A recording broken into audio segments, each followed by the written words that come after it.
হয় 29 তাৰিখে তাৰমানে পিছবেলা দেউতা পইচা ওলাব আছিল এই HDFC বেংকত। সেই মানুহজনে তাৰমানে দেউতাক সহায় কৰিম বুলি কৈ ATM-টোৰ পৰা তেনেকৈ বা সাল সলনি কৰি দিলে। দেউতা অলপমান চকু দি তাৰমানে ভালকৈ সেনেকৈ মন বনোৱাৰ অলপ গধুৰ হৈছিল। তাৰে পিছত সেনেকৈ ATM-খন সাল সলনি কৰি লৈ গ'ল। দেউতাও নাচালে ATM-খন।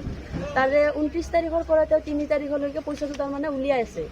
দিনত 3-4 বাৰ মানকৈ পইচাটো উলিয়াই থাকে আৰু 2,31,000 টকা গোটেইখিনি সম্পূৰ্ণতে লৈ গৈছে। 6:33 HDFC বেংকৰ পৰা পইচা উলিয়াইছিলোঁ। তাৰপিছত এজন চিনাকি নহয় এনেই তেখেতে মোক সহায় কৰি দিম বুলি ক'লে। তাৰপৰা সহায় কৰি দিছে। তাৰপিছত পইচা যে মই ল'লোঁ কি টিক্সত যে কাৰ্ডখন বদলি কৰিব মইতো গম নাপালোঁ। তাৰপিছত কি হ'ল? তাৰপিছত মই কাৰ্ডখন পকেটত লৈ পেলাই পইচাখিনি লৈ মই ওলাই আহিলোঁ আৰু সেইখিনি মই ভোট পাইছে কৰা বুলি কাৰ্ডখিনি মই পঢ়ি যাওঁ আৰু। কিমান টকা নিছে আপোনাৰ কাৰ্ডখন? 2,31,000। কিমান দিনত? 29 তাৰিখৰ পৰা 3 তাৰিখলৈকে। 3 দিনৰ ভিতৰত? হয়, এইকেইদিনৰ ভিতৰত।